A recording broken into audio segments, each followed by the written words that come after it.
Welcome to The Free Will Show, a podcast that provides a beginner-friendly introduction to free will while also exploring cutting-edge developments on the topic. I'm Taylor Sear. And I'm Matt Flomer. This episode is the second in a three-part series on libertarian views of free will. Today, we will cover agent causal libertarianism. Our guest in this episode is Tim O'Connor, and as always, please submit questions that you have for us through our website, thefreewillshow.com, or through social media at The Free Will Show. Thanks for listening. I'm happy to introduce Tim O'Connor, professor of philosophy at Indiana University. Tim has written on a wide range of issues in metaphysics, philosophy of mind, and philosophy of religion, and he's published many articles specifically on free will. He's also the author of an important book on the topic of today's episode. The book's called Persons and Causes, The Metaphysics of Free Will, and it was published in 2000 by Oxford University Press. Tim is also the co-author of the entry on free will in the Stanford Encyclopedia of Philosophy, which is available for free online. We'll link that in the show notes. I should have mentioned this in our last episode, since Tim's co-author for that entry is Chris Franklin, who we interviewed as our last guest. So welcome to the show, Tim. Can you start by telling us a bit about yourself, your work, and how you came to be interested in working on free will? Sure. Thanks for having me. I'm a philosopher with a wide range of interests in philosophy. But I'm especially drawn to thinking about the really big questions: mind, cosmos, God. I don't like to leave out any of the big topics. So I started thinking about free will in my second philosophy course after an intro course. And that second course was a survey of metaphysics taught by an old action theory guy that free will aficionados might know, Irving Thalberg. And Irving had us read Richard Taylor's beautiful little metaphysics textbook. Mm-hmm. And so 2 weeks into that course, I knew that I was born to do philosophy and metaphysics in particular, and I've really never looked back. Although I should say that coming from a blue-collar background, I had little notion that one could make a living thinking about philosophy and teaching philosophy. So I'm forever indebted to Irving for urging me to apply to graduate school, which I don't think I would have even thought to do otherwise. Anyways, reading Richard Taylor's discussion of the problem of free will, I came to worry that there was no alternative to determinism or mere chance, both of which looked like free will checkmate to me. And I took really seriously as an undergraduate the possibility that free will was an impossible concept, and I found that a bit disturbing. So I continued to study philosophy on into the graduate school, and I left that problem alone, unresolved, for a long time. In grad school, I studied a lot of medieval and early modern history of philosophy, and I expected to write a dissertation on Duns Scotus or Leibniz. But when the time came to choose a topic, I sharply veered, and because I was drawn back to my philosophical first love or terror, the problem of free will. So I sort of figured that if nothing else, I would at least resolve that question to my own satisfaction. And I eventually did, though I'm occasionally haunted by a remark that Quine makes somewhere on the imperceptible transition from pious hope to foregone conclusion. I often wonder whether that sort of transition took place in me. But whatever the psychology of the ongoing evolution of my own views on free will, I gather it has gripped you guys too. With you, like devoting an entire podcast series to it. So, yeah. Well, as Taylor mentioned, we talked with Chris Franklin in our last episode about event causal libertarianism. And you have defended an alternative view that is sometimes called agent causal libertarianism. Can you explain what it means for an agent to cause something? Maybe you could contrast it with event causation. Right. I'm sometimes known as agent causation man out in the field. I need to say up front that I have come fairly recently, to think that this whole contrast which informs much of my own previous work, is in fact misbegotten. And that the villain here, as in much else in philosophy, is that enfant terrible, David Hume. Hume taught philosophers to downplay, if not jettison entirely, the notion of substance or object, and to think of the world as a kind of collection of momentary entities, happenings, or events. That's the kind of real stuff of reality. And then causation can only be a relation between such entities, such events.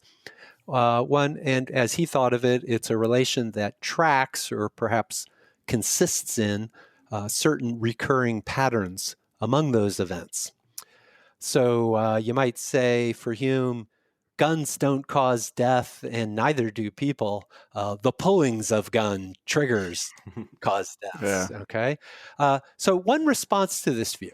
So I'll tell you about how I've typically thought about it, and then maybe eventually we'll talk about what I've later come to think.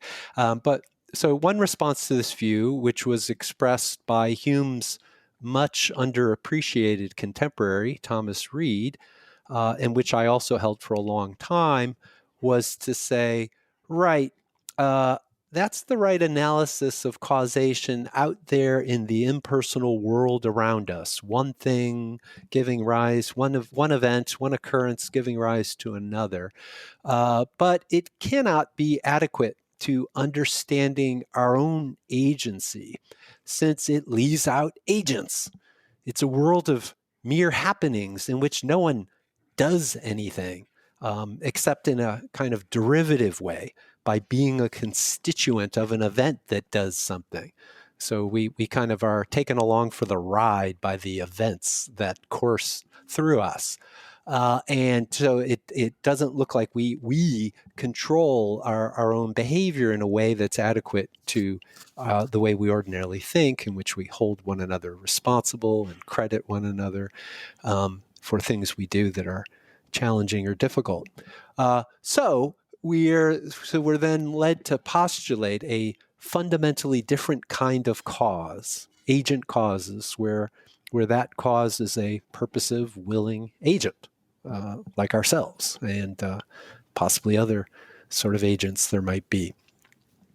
So on this view, agent causes are ontologically basic, which means you can't, which implies, or at least entails, I should say, it entails that you cannot explain agent causation in the sense of reductively analyzing what such causings consist in. It's a fundamental relation. It's part of the fundamental fabric of reality. And it's a relation between an agent, an enduring substance, and some internal state, typically thought of as a willing or a deciding. But the fact that you can't reductively explain it doesn't mean that you also cannot explain it non-reductively. You can explain something non-reductively by describing the distinctive conditions of occurrence of the thing. You can kind of situate it with enough sort of trappings that you get a handle on it. In this case, the trappings are you have to understand that you have an agent who has goals and intentions, beliefs and desires, and is confronted by a situation of practical uncertainty where more than one option available has significant attraction to the person, and she can't have both, so she has to choose. And choice just is her causing this state of intention or decision that issues in the behavior. Another way of putting it, says our agent causationist, the person exercises her power by causing the coming to be of a state, call it an intention to here and now, say to get up and walk to the fridge, which intention, when everything's configured right in her body and her surroundings, event causes the events that are her so walking. So agent causes sort of trigger, are the initiator of a sequence of events that constitute behavior. So that was a bit of a mouthful, but that's the sort of standard agent causation picture.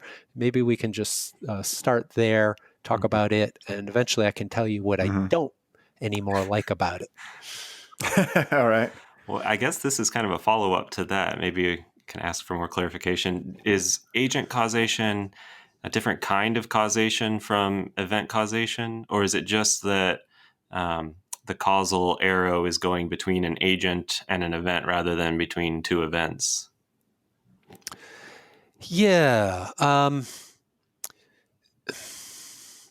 That's a good question, and you could answer same kind or different kind depending on exactly what we mean by that, because it's how we're sorting. I mean, in one sense, there is just. I mean, if you're a realist, okay, let me back up. So David Hume, when I talked about his thinking causation is a relation that encodes certain kinds of recurring patterns out in the world between event types. Hume didn't think causation, of course, you know this, he didn't think causation was a kind of fundamental part of reality, or at any rate, he was skeptical about that. It's a little bit tricky how to interpret Hume here. So on the standard Humean view, the view that has come to us, has come to be known as Humeanism, causation is just a fact about patterns. There's no relation like a distance relation among objects that you need to fully characterize the world and how things stand in relation to each other. Okay, so if you're thinking reductively about, if you say causation just reduces to general patterns among types of events, and it's not something that's an ingredient out there in the world, then the agent causationist is certainly going to have to say that agent causation is fundamentally a different thing because it's a real relation. It's okay. But suppose you're the kind of event causationist who thinks causation is a fundamental relation among events. Then is agent causation that very same relation? Well, I guess I think fundamentally yes, because it's a productive relation. I mean, that's why we can use synonyms or terms that are very similar in meaning to capture it, and we're stuck with that. But it's a producing, it's a making happen, and that's true in both cases. Then, if you're a realist about event causation, and you also think there is such a thing as agent causation, but it's also there is a fundamental division here in that the kind of entity that functions as cause is different in the two cases, and the circumstances, the way we describe how it occurs is fundamentally different. Agent causation is guided by purposes and consciously grasped reasons, whereas event causation is just to be understood in terms of clusters of powers, some powers triggering other powers into action, and so there's no rational relation that's needed to describe how it occurs in general terms. So, in that sense, agent causation it's a very different sort of the fundamental thing that is producing or causing. The more I think about this, the sometimes the more confusing it gets. Another concept that you mentioned in the book, and I've heard you speak about before too, is emergence. So what is emergence, and how does it fit into the agent causal view of free will? Yeah. Emergence is a word that many people invoke to describe, or a skeptic might say to label, complex organized phenomena in the world, of which it seems organized phenomena of which it seems apt to say the whole is more than the sum of its parts. Okay, So that's the kind of intuitive phenomena that people are trying to understand, and they often reach for this word emergence. So theorists, and this includes scientists as well as philosophers, who are interested in the question of understanding macroscopic phenomena and macroscopic causes and how they relate to their constituents, their microscopic constituents. So they go on to try to spell out a definite analysis of what such so-called emergence might amount to in general terms. And predictably, they do so in very different ways. And if you know how these things go, equally predictably, some go, you might say, deflationary, and others go inflationary. And I go inflationary. That is, I think there's at least a notion of emergence. Sometimes it's called strong emergence. That's an interesting notion, and which I tend to think has application in the real world. It's not just an interesting concept. I should say, before I say anything more, that if you want to have a overview of the ins and outs of this discussion about emergence out there in the world, it's not just about human beings, but other kinds of complex phenomena. If you can find a discussion of that with lots of empirical examples on my brand new article on emergent properties in that same Stanford Encyclopedia of Philosophy that you mentioned. Oh, cool. Yeah. Which is freely available online to people. So in a nutshell, as I think of emergence, a composed system exhibits emergence when its causal activity is not exhausted or entirely fixed by the activity of its parts and their interrelations. So its activity is, ontologically speaking, something over and above the activity of all of its parts and their interrelations and the interactions of those parts with the exterior of the system, right? All of that microscopic activity in and around an emergent system doesn't fully capture the causal activity of the system as a whole. So the system has, you might say, irreducibly system-level causal powers. And then emergence is relevant to free will since human persons appear to be composite systems, organically composed systems. And just as determinism seems to threaten free will, according to some of us, from behind, if you like, right? It's a kind of threat from behind of the world and its prior causes, the structuring activity of its causes, propelling us towards a preordained future. That's the problem of the threat of determinism. But another threat is the threat of reductionism, on which all that a system does is fixed or determined by the activity and relations of the system's parts.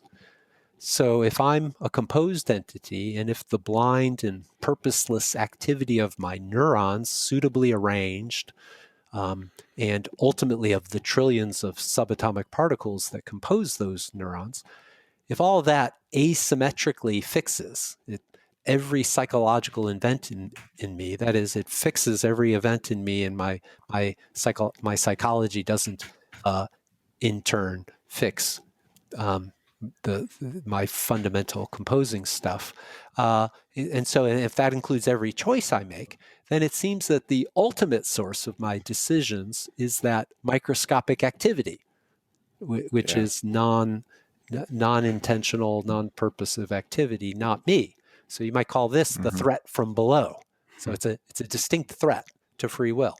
So the reality of psychological emergence seems necessary to counter the threat from below. One question that is frequently raised for agent causal libertarianism is how it can make sense of an agent's acting for a reason if the agent's having a reason is not the cause of the action. So there's the event of the agent's having a reason, but if that isn't the cause of the action, if the agent as the cause, as a substance is the cause of the action, How could the agent be acting for reasons? So we found this sentence that was helpful from your book. It's on page 97. My reasons structure my activity, not just in the rough manner of partitioning the possible options to those comparatively few that are genuinely available and the many others that are not, but also in the more fine-grained manner of giving me, qua active cause, relative tendencies to act. So could you explain how an agent acts for a reason without that reason causing the action, or how reasons can structure my activity without causing it? Yeah. So of course, there I'm taking the view that reasons do explain by playing a certain causal role in the ultimately in the production of my behavior. And some agent causationists would deny that, wanting to say that there's a kind of irreducibly teleological explanation of action. That is, you just talk about the goals or intentions that the agent had at the time of acting, and since the action fits those goals, there's a kind of just a internal link between the state of my deciding or intending what it is what kind of purpose is encoded in or that I'm aware of when I make a decision to act, and some prior such purpose that I had. Then there's an explanatory link, they wanted to say, and I agree with critics of that kind of picture that that's not fully adequate to capture what's going on. But all right, I just wanted to flag that rather than talk about teleological views. But then the worry, to explain that carefully worded sentence you quoted, the worry for an agent causationist in saying, right, my reasons cause me to cause my choice, my intention to act, is that now it looks like, so now we're pushing things one step further back. So I'm just a link in a chain of dominoes that my reasons are the most proximate cause of me causing my intention, and then there are causes of my reasons, etc. So that sense in which I'm the source of my own activity seems lost. So what I want to say is we don't have to think of causes as producing our behavior. They don't cause in the sense of producing my causing my intention. Rather, a lot of causal factors are causally relevant to what happens simply by raising the probability of some events occurring, right? And that can happen without those prior events triggering in the sense of being a producing cause of the behavior. So that's what I was trying to get at. The suggestion would be that if I have a capacity to cause states of intention in myself, that is, a capacity to make choices, understood in that way, then that's a capacity that is influenced by all sorts of things. I only have that capacity under certain conditions that are necessary for me, obvious conditions like being conscious and other sorts of environmental conditions. And I'm influenced, right? I'm not somehow blissfully hovering above the fray, watching an arena of interacting factors playing out in the world. Those factors run through me. I'm more or less well motivated to do certain things. Sometimes I feel inclinations to do things that I don't even know the source of. So I have very imperfect conscious understanding of all this, but it's a reality, right? And any agent causal view that would deny that would just be hopelessly implausible, at least of a theory of human behavior.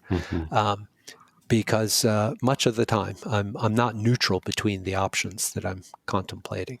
Even if I'm not decisively fixed in going in one direction, I'm often leaning in one direction or another.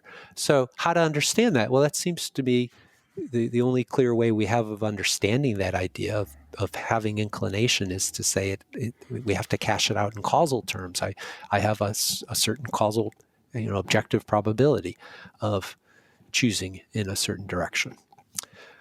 So that's what I want to say. And then if you say, well, I'll pause there. I'll let you ask the follow-up question rather than anticipating what it might be. I'll just say there is a sort of strange model analog. It's an analogy that some philosophers like E.J. Lowe and myself and Helen Stewart have used in this context. It's the phenomenon of radioactive particle decay. And the weird thing about particle decay, at least on our contemporary physics of it, so just even if it doesn't turn out to be the final actual analysis, it's a coherent model that's taken seriously in physical science, is that the particles, sort of atoms, I should say, decay into certain subatomic parts through an indeterministic process over an interval of time. So say a sample of many atoms, a large sample of radium. It has a so-called half-life, which means over a certain defined period of time, it can be expected to decay, half of its mass to decay. But when individual particles leave the batch, is radically undetermined. And the pattern, it's not a regular sort of pattern. It's not like every 5 seconds it loses a certain amount or something like that. It can be long gaps and then staccato bursts of decay, and it doesn't seem to admit of any clear description, any kind of clear pattern. Okay. Now, you can influence that, though, it turns out. I think sometimes philosophers, when they discuss this, are unaware of this, but you can energize the source, and so you can speed up that decay, but it still will be radically undetermined, random, to a word where I'm sure we're going to get to in a moment. When it occurs, it's guaranteed to happen at a much faster clip. So that would be an example. Okay, the point of this arcane analogy is that would be an example of, by bringing to bear an external energy source on a unstable sample like this, you can raise the probability of at least you can make more likely that particles will decay from this sample at a faster rate than would have been otherwise. So you're causally influencing. You're influencing the relative probability of individual events, but it's not a triggering cause. So that's a very distant analogy. I don't know if that helps people. It may be too outre, and you probably have a lot of worries about that example. But at any rate, I'll throw it out there. Yeah. All right. Well, let's move on to the problem of luck. We've already discussed this problem for libertarian accounts of free will in previous episodes. What do you take the problem of luck to be, and how should agent causationists or agent causal libertarians respond to the problem? All right. I have to say that I think the so-called problem of luck is overblown. In fact, I think it's become a label that often stands in for any decent kind of argument. I'm stepping on a lot of toes here, and that may explain why a paper that I've been trying to get published, which I'm quite proud of, where I'm defending that view, keeps getting rejected. I think I'm stepping on the toes of the referees that they're sending this to. But all right, that's how I see it. So I would, before trying to say how I understand it, I would encourage philosophers, and I do so in this paper that eventually will get published, one hopes. I would encourage philosophers to try to formulate the so-called problem or problems of luck without using such loaded words as luck, chance, random, or any of their cognates. I think it's very difficult to do that, right? But these are, of course, loaded terms. They're pejorative terms, and they often stand in when you just assert, well, that would be chance. Well, that would be random, right? We're supposed to say, checkmate. Okay, that's inconsistent with control, right? And surely, if free will is anything, it involves exercising a certain kind of control over one's behavior. And these terms seem the opposite of control, right? But it ought, if there's a real problem here, we ought to be able to express what that problem is without recourse to those terms. We ought to bring in those heavy-duty loaded terms at the end, if we like, but not as part of the development of the argument that shows us that there's a problem of luck here. Okay. I should also say, I think there's some really interesting writing on the problem of luck. I don't mean to be dismissive in that sense. But at the end of the day, I think we need to get greater clarity on what the problem is. I think the person who's written perhaps the most helpful stuff, and his own views have evolved on this, is Al Mealy. Wrote a whole book on it, and he's subsequently, I think he's even helped clarify some things in later articles.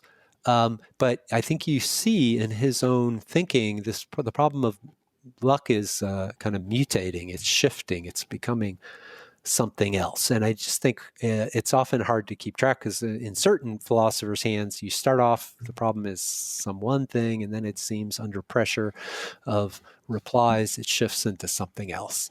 Okay, what is the problem? Is supposed to be this, that look, if you think free will is incompatible with determinism, and you think we have free will, well, then you think our behavior is undetermined some of the time. It's causally undetermined by antecedents. So just all the causal factors that come to bear on a freely willed choice do not suffice, in causally speaking, for the choice itself. Okay, and so then, now you go in one of two directions. One says there's a problem of luck that has to do with control. The other says there's a problem of luck that has to do with explanation. Okay, start off with the control, the more metaphysical problem of luck. The thought is, if the decision I make is controlled by me, but all of my relevant psychological states, all my desires, beliefs, goals, intentions, right up till the time of choice, do not suffice to bring about the choice that I in fact make, well, then I'm not really controlling it, because that's what it is to control something. It's for one's attitudes to be causally efficacious in bringing that about, right? And then there's a related problem of explanation. If those things don't causally suffice, those antecedent psychological states don't causally suffice for my choice, well, then they don't explain, or they don't explain in the right kind of way what I do. They don't explain why I made the choice I did, rather than some other choice that, by hypothesis, was something that could have occurred in those very same circumstances. So they don't contrastively explain, is the lingo here. They don't explain why this rather than this alternative. So you don't have adequate control, or you don't have adequate explanation. And where that is true, what happens is a matter of luck. If it's luck comes in because, luck is usually a positive thing, good luck. Well, there's good luck and bad luck. Okay. So if I make a praiseworthy choice when I was capable in the circumstances of making a blameworthy choice, well, then I'm just lucky, because my you could have had we could imagine a world parallel to our own where an agent exactly like me, down to the last location of a subatomic particle, right, diverges and makes the different choice for me. And if I'm praiseworthy, well, that's good luck for me and bad luck for my doppelganger off in that other world. Okay. So for problem of luck aficionados, of course, I'm starting to talk about the problem of cross-world luck now. This thing, it starts getting, we start divvying this up. Okay. So what do I think about all of that? First, I reject the terms under which the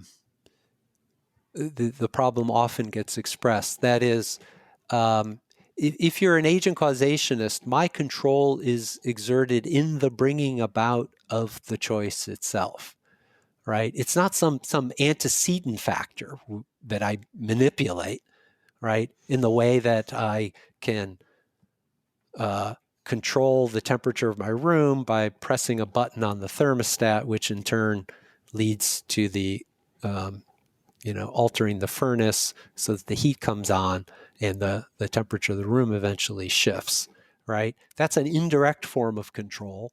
And if there's indeterminism between what I do and what eventually comes about, well, that kind of limits the degree of control I have. If it's only a 50-50 likelihood that my pushing a button is going to have the desired effect, well, then I have diminished control, you might say. I can influence the likelihood of its occurring, but I can't really fully control it. But that's not the right way to think about control over one's own choices. We make choices, right? The choices are things we do. And the fact that some antecedent factors didn't suffice to guarantee that I would make the choice that I do, that does nothing to diminish my control if, in fact, I am the causal agent of that event. But then someone says, well, okay, you say that, but there's still a kind of residual, suppose they grant that if they're not skeptical of the whole idea of agents causing decisions, then they'll still say, yeah, but there's still a sense in which you were lucky that you agent caused the choice that you did, because remember, over in that other world, there's that perfect duplicate of you who finds himself agent causing this different choice, right? And nothing seems to explain why you agent caused the choice you did, and he agent caused that other choice.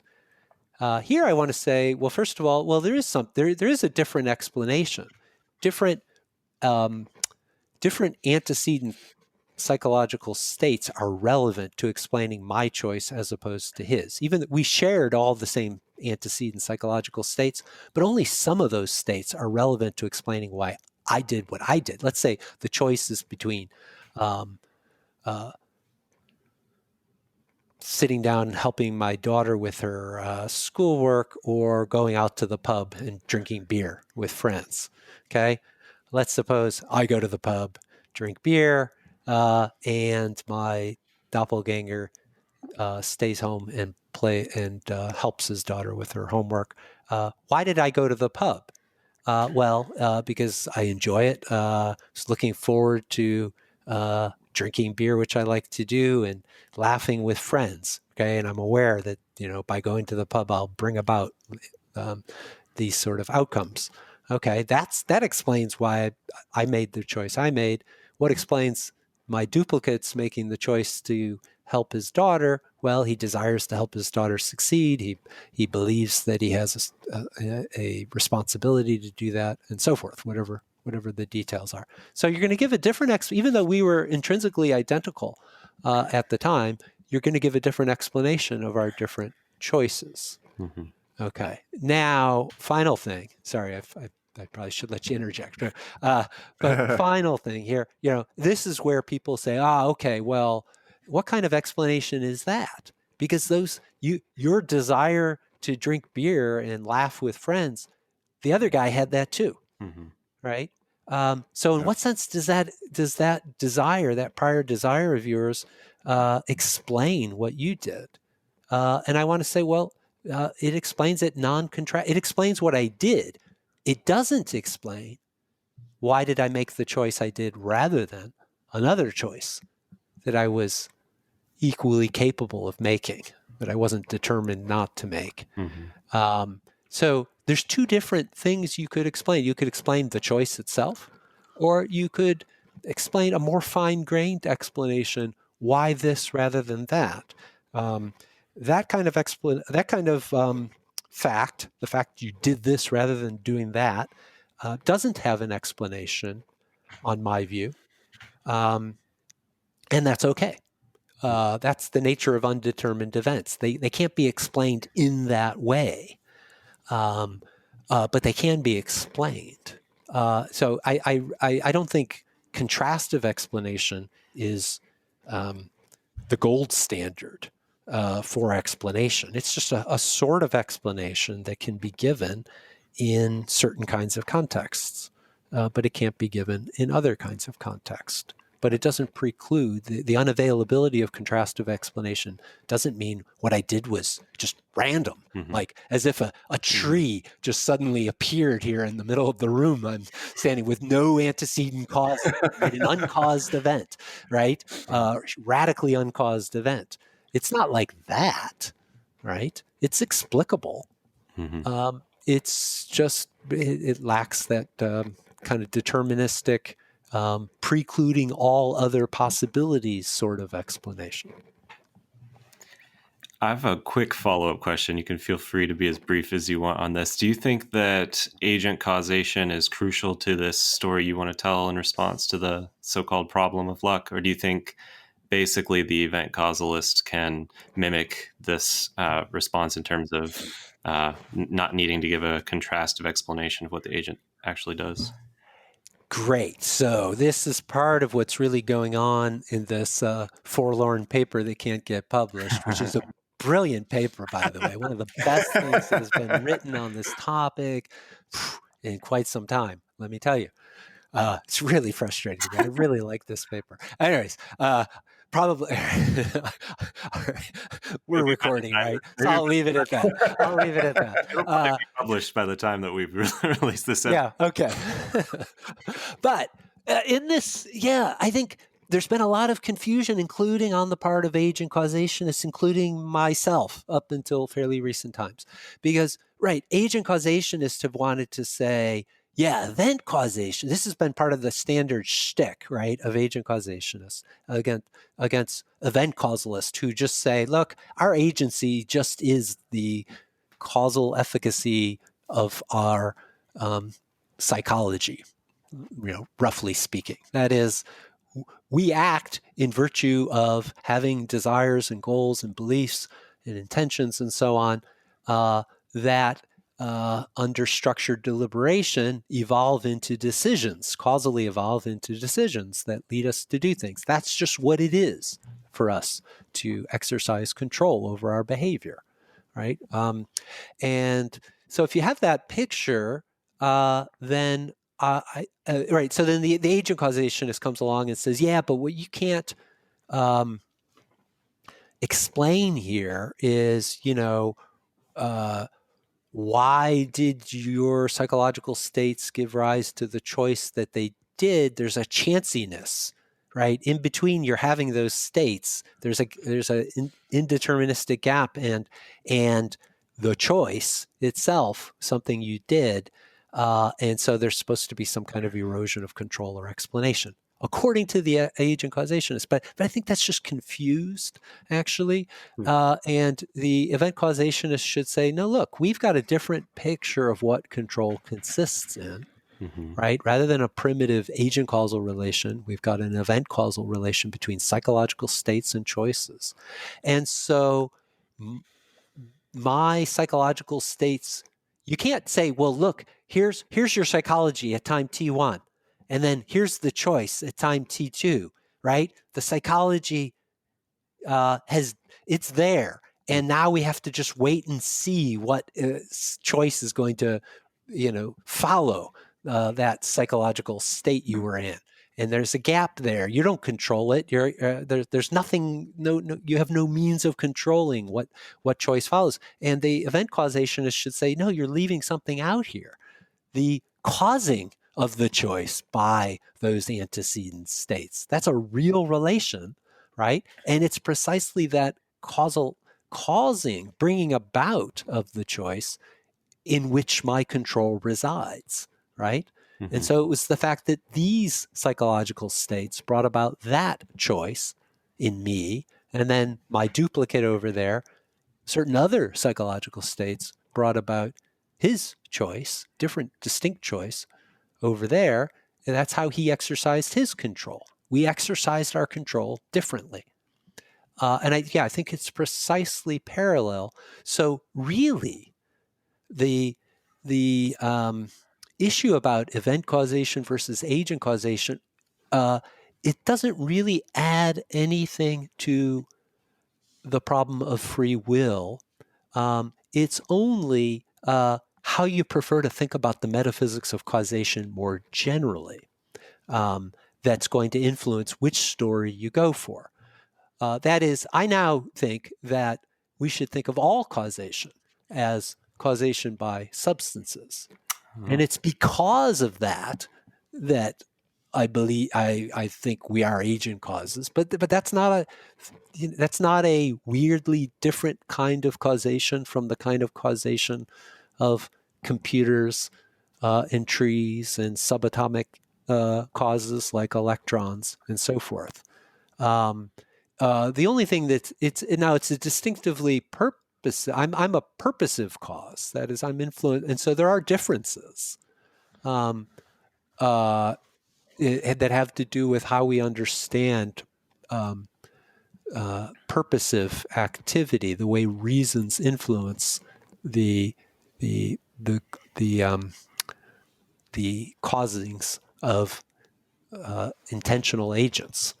But there's no fundamental problem of agent causation as a radically distinct kind of causation, since all causation is substance causation. Agents are just a particular, albeit quite distinctive kind of substance. And, we cannot deny the reality of purposive activity, right? I mean, some very reductionist-minded philosophers and scientists start to worry they're losing their grip on the idea that we can be purposive causes because, look, at the end of the day, it's all the evolution of fields or systems of particles, and there's no purpose down there, and they reject any kind of strong emergence in the world. But, I mean, that's just absurd, right? Because purpose is presupposed in all human communication and in all scientific activity. How do we come to believe in electrons and such like? It's through coordinated, purposive activity, right? And you can't understand the activity of science, right, without understanding it in terms of agents engaging in purpose, doing certain things for various reasons, communicating those things for certain reasons and so forth. If you sort of somehow try to tell the story of what's going on in non-purposive terms, then you would no longer be able to tell a story on which we come to have reasons for believing in the output of such activity, right? Giving us a approximate guide to reality. So agent causation is different in kind from non-purposive activity in the world around us, but that's the real fundamental issue, and that's common ground on different views of free will. I should say, there are hard and really interesting questions that I'm actually I spend a lot of time increasingly thinking about. Interdisciplinary questions concerning the necessary biological precursors of our having such a capacity in our evolutionary ancestry. How does purpose arise, right? Surely it doesn't just boop, got to just pop in at some point, so there's got to be a kind of, evolution is a gradual process. So there's a lot of fascinating questions actually in the philosophy of biology. But I think you have to start from, look, it's real. We do act on reasons. And so now let's see if we can tell a story about how that could have evolved from entirely reasonless kinds of structures. But it has to be received as fact. I can't resist quoting here the early 20th century philosopher and emergentist Samuel Alexander said, look, emergence has to be received with the piety of the natural investigator. It's who could doubt it? Mm-hmm. Yeah. That's fascinating. I think what you've just been saying forestalls our last objection that we wanted to ask you about, which is, some philosophers have complained that agent causation is spooky or mysterious or not in line with science. So we were going to ask you what you made of that objection and how you think the agent causalist will respond. Do you want to add anything more to what you've just been saying?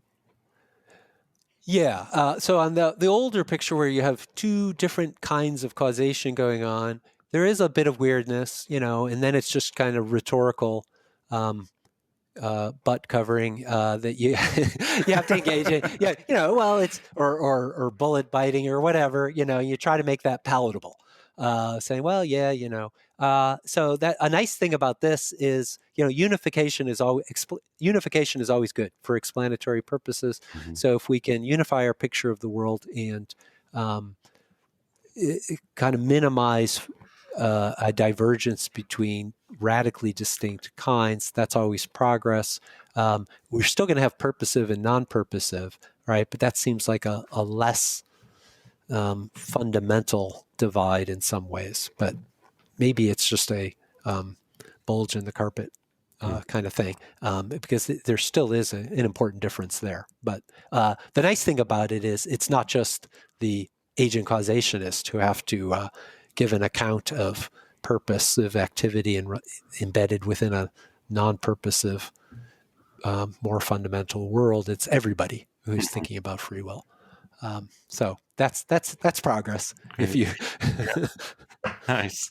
Well, thanks so much for joining us, Tim. Where can listeners who are interested in following your work go to find you?